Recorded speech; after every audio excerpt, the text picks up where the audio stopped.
Hello friends, मैं हूं KP Singh. आप देख रहे हैं मेरा चैनल पढ़ोगे तो पढ़ोगे। अगर आप सीखना चाहते हैं रोज कुछ नया तो प्लीज मेरे चैनल को सब्सक्राइब करें और बेल आइकन को जरूर दबाएं ताकि आप तक पहुंचे वीडियो सबसे पहले। तो मैं लाया हूं आपके लिए class 11 exercise 3N। Exercise 3N। तो जल्दी से शुरू करते हैं एक्सरसाइज 3N और क्वेश्चन को सॉल्व करते हैं। तो देखिए क्या कह रहा है। पहले क्वेश्चन में कुछ पार्ट दे रखे हैं और कह रहा है निम्नलिखित समीकरणों को संतुष्ट करने वाले थीटा के मुख्य मान ज्ञात कीजिए। पहला पार्ट क्या लिखा हुआ है, 2 साइन थीटा इक्वल टू 1। तो साइन थीटा इक्वल टू 1/2 यानी साइन थीटा बराबर 1/2। अब साइन किस किस चतुर्थांश में प्लस का होता है, किस किस चतुर्थांश में प्लस का होता है। तो साइन थीटा बराबर साइन 30 या साइन, देखिए दूसरे चतुर्थांश में भी साइन जो होता है वो प्लस का होता है, 180 माइनस 30। तो साइन थीटा बराबर साइन पाई बाई 6 या साइन 150। अब 150 को हम लोग क्या लिख सकते हैं, 150 को लिख सकते हैं पाई बटे 180, 3 पचे 15, तिछाक 18, 5 पाई बटे 6। यहां पर क्या लिख सकते हैं, 150 की जगह क्या लिख सकते हैं, 5 पाई बटे 6। तो हमारे थीटा के दो मुख्य मान आए हैं, पाई बटे 6 या 5 पाई बटे 6। तो इस तरीके से हम थीटा के मान निकाल सकते हैं। अब चल देते हैं दूसरे क्वेश्चन पर। तो पहले क्वेश्चन के दूसरे पार्ट पर, दूसरे पार्ट में क्या कह रखा है, कॉस थीटा इक्वल टू -√3/2। तो cos theta equal to minus cos, देखिए कॉस 30 का मान होता है तो पाई बाई 6 लिख दिया, समझ गए, पाई बाई 6। अब यहां से माइनस हटाना है तो कॉस थीटा, अब कॉस किस चतुर्थांश में माइनस का होता है, देखिए कॉस जो है दूसरे चतुर्थांश में माइनस का होता है और तीसरे चतुर्थांश में माइनस का होता है। तो पाई कॉस का मान हो जाएगा cos pi minus pi by 6 या cos pi plus pi by 6। तो यहां हो जाएगा कॉस थीटा बराबर 6 कम 6 में से 5 एक गया, 5 पाई बटे 6, कॉस 5 पाई बटे 6 या कॉस 7 पाई बटे 6। तो थीटा के दो मान निकल के आ गए, 5 पाई बटे 6 या 7 पाई बटे 6। तो थीटा के ये दो मान हमारे निकलकर सामने आए हैं। तो इस तरीके से हम लोग पहले क्वेश्चन के दो पार्ट लगा सकते हैं और बचे हुए हैं इसके शेष दो पार्ट जो आप इसी तरीके से लगाएंगे, क्योंकि ये काफ़ी आसान है इसलिए ये आप अपने आप लगा ले जाएंगे। अब चलते हैं क्वेश्चन नंबर 2 पर। तो देखिए क्वेश्चन नंबर 2 में कह रहा है थीटा के व्यापक मान ज्ञात कीजिए। उससे पहले हम लोग कुछ सूत्र की बात कर लेते हैं। देखिए सूत्र याद रखिएगा, अगर हमारे पास साइन थीटा बराबर साइन अल्फा आ जाए तो यहां पर थीटा का व्यापक मान क्या होगा, थीटा बराबर n पाई प्लस -1n इंटू अल्फा। ठीक है, यदि कॉस थीटा बराबर कॉस अल्फा आ जाए तो थीटा का व्यापक मान क्या होगा, थीटा बराबर 2n pi plus minus alpha. और अगर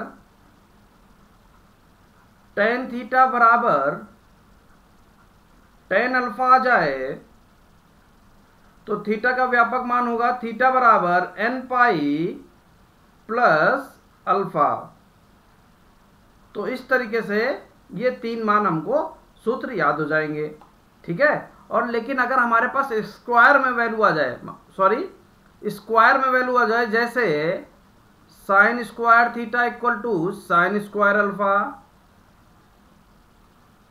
cos square theta equal to cos square alpha, tan square theta equal to tan square alpha, तो यहां पर हम क्या करेंगे, थीटा का व्यापक मान क्या होगा, थीटा बराबर एन पाई प्लस माइनस का अल्फा। ये हम स्क्वायर में सूत्र लगाएंगे। तो ये हमारे पास कुछ चार सूत्र हैं थीटा के व्यापक मान के लिए। इन चारों सूत्र का इस्तेमाल करेंगे और क्वेश्चन लगा लेंगे। देखिए बहुत ही इंपॉर्टेंट सूत्र हैं, इन सूत्रों को याद रखिएगा, क्योंकि निश्चित रूप से थीटा के व्यापक मान से एक क्वेश्चन पेपर में अवश्य आता है। तो चल देते हैं क्वेश्चन नंबर 2 के पहले पार्ट पर। क्या लिखा हुआ है, साइन थीटा बराबर √3/2। तो इधर साइन है, साइन थीटा बराबर साइन π/3, साइन 60 का मान है √3/2। तो देखिए अब इधर भी साइन बना लिया, इधर भी साइन बना लिया, तो लिखेंगे थीटा का व्यापक मान। थीटा का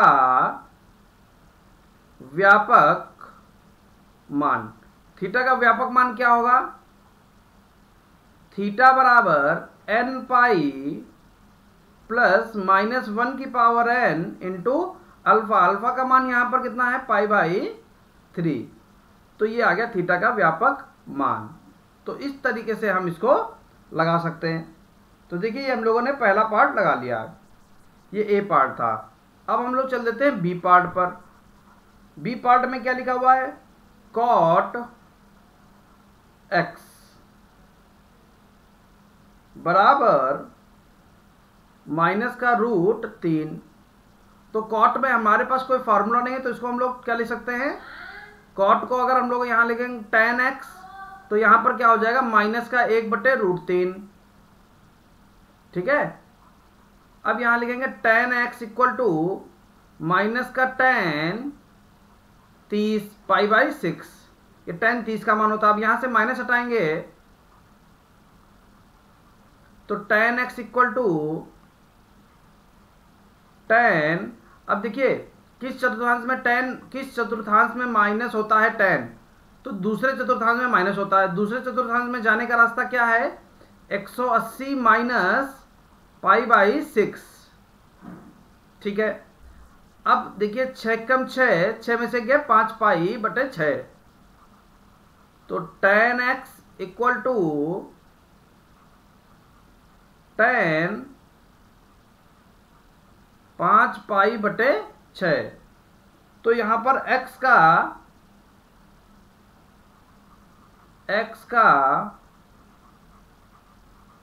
व्यापक मान क्या होगा, x का व्यापक मान x बराबर n pi plus alpha. Alpha की वैल्यू यहां क्या दे रखी है, 5 π/6। तो इस तरीके से हम पहले दूसरे के बी पार्ट को लगा सकते हैं, ठीक है। अब हम लोग चलेंगे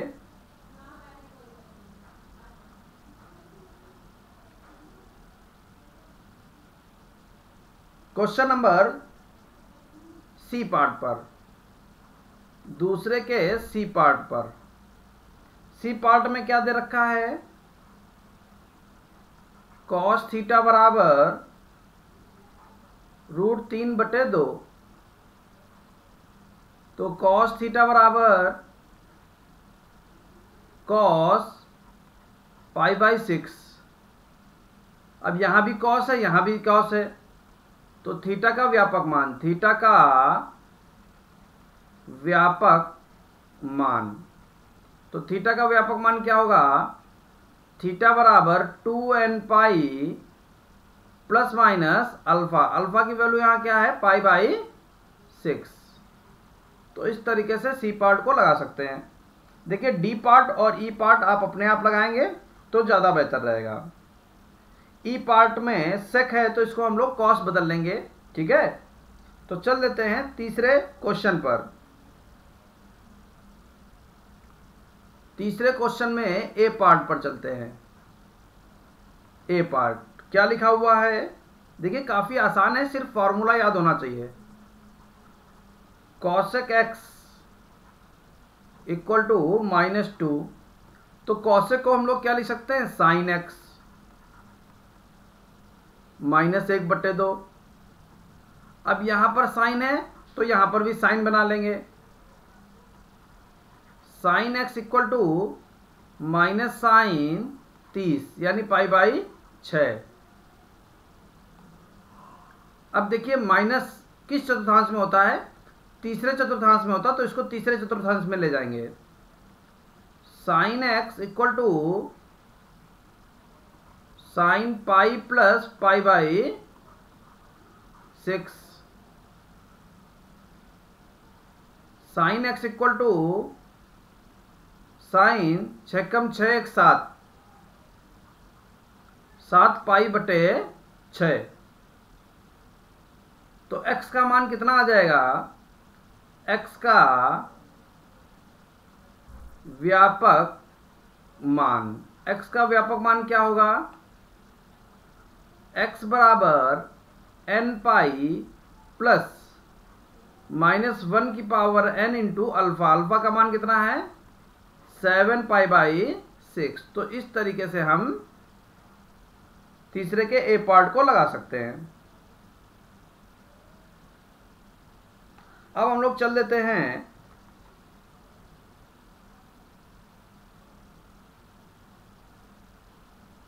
क्वेश्चन नंबर तीसरे के बी पार्ट पर। बी पार्ट में क्या कह रहा है, tan थीटा बराबर -1, तो tan थीटा बराबर माइनस का tan 45 यानी π/4, माइनस है तो माइनस होता है दूसरे चतुर्थांश में, तो tan थीटा बराबर tan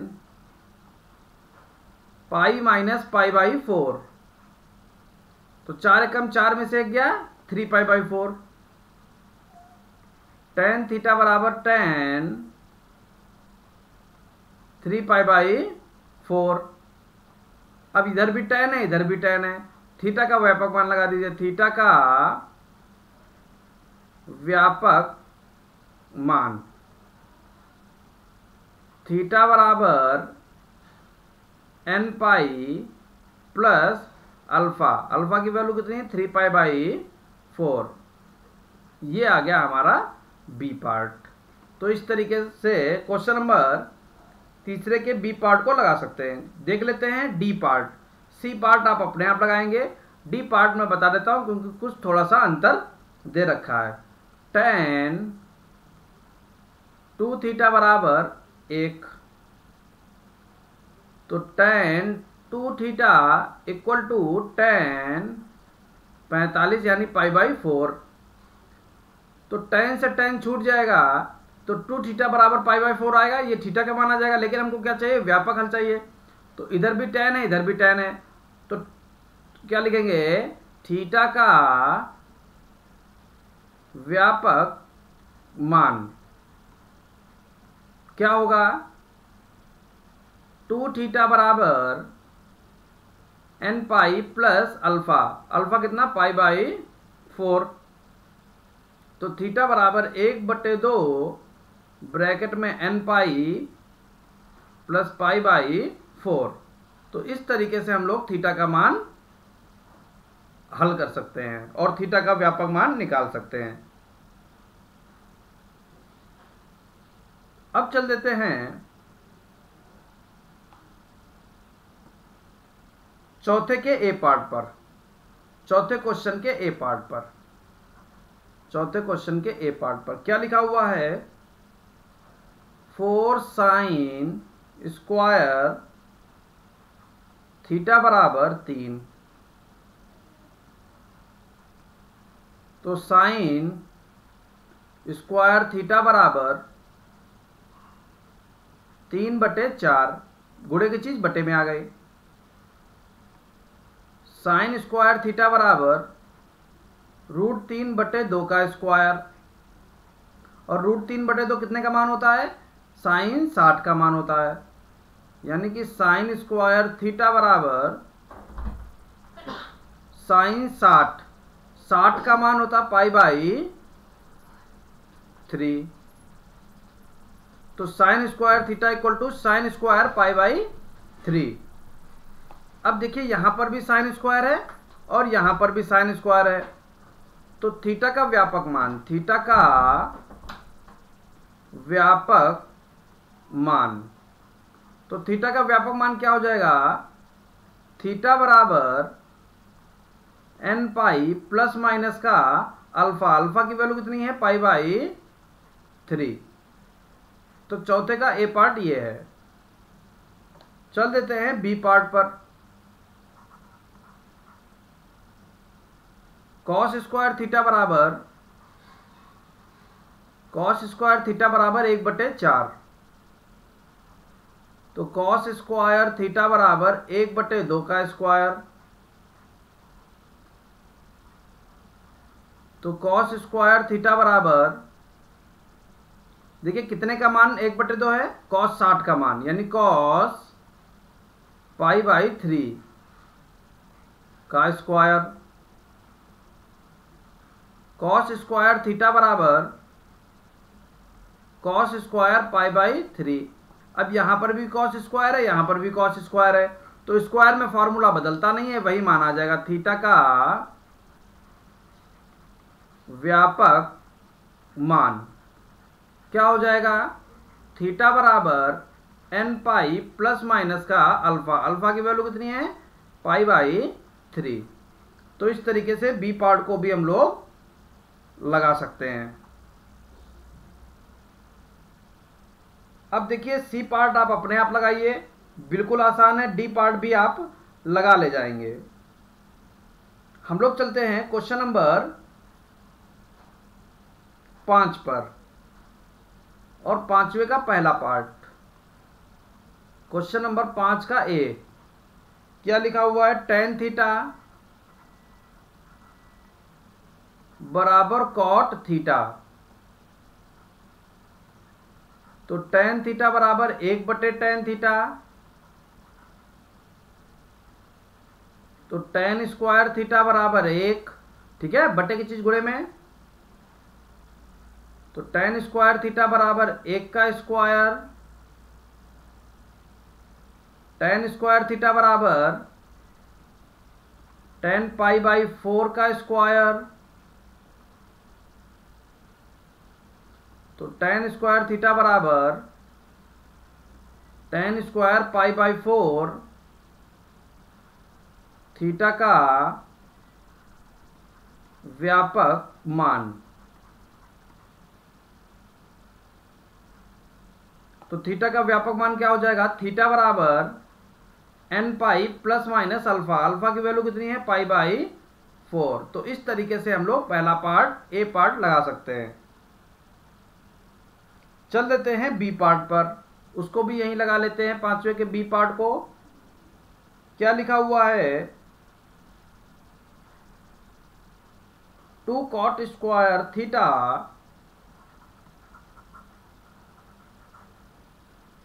बराबर cosec square theta.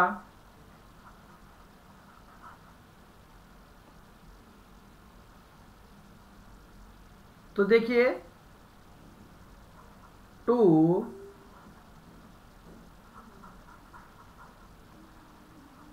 Cos square theta बटे साइन स्क्वायर थीटा बराबर, कॉसेक को क्या लिख सकते हैं, 1/√3 साइन स्क्वायर थीटा, ठीक है। अब देखिए साइन स्क्वायर थीटा से साइन स्क्वायर थीटा कट जाएगा, तो क्या आ जाएगा 2 cos square theta equal to 1। तो cos square theta equal to 1/2, तो cos square theta equal to 1/√2 का स्क्वायर, तो कॉस स्क्वायर थीटा बराबर कॉस स्क्वायर π/4। देखिए कॉस 45 का मान है, स्क्वायर लगाया इसलिए स्क्वायर लगा दिया। अब थीटा का व्यापक मान, थीटा का व्यापक मान, तो थीटा का व्यापक मान क्या होगा, थीटा बराबर n π ± π/4। तो इस तरीके से हम इस क्वेश्चन को हल कर सकते हैं। तो आज रखते हैं इतना ही, बाकी देखेंगे सेकंड पार्ट में। अगर मेरा बताया हुआ आपको अच्छा लगे तो वीडियो को लाइक करें और चैनल को सब्सक्राइब करें। Thank you for watching.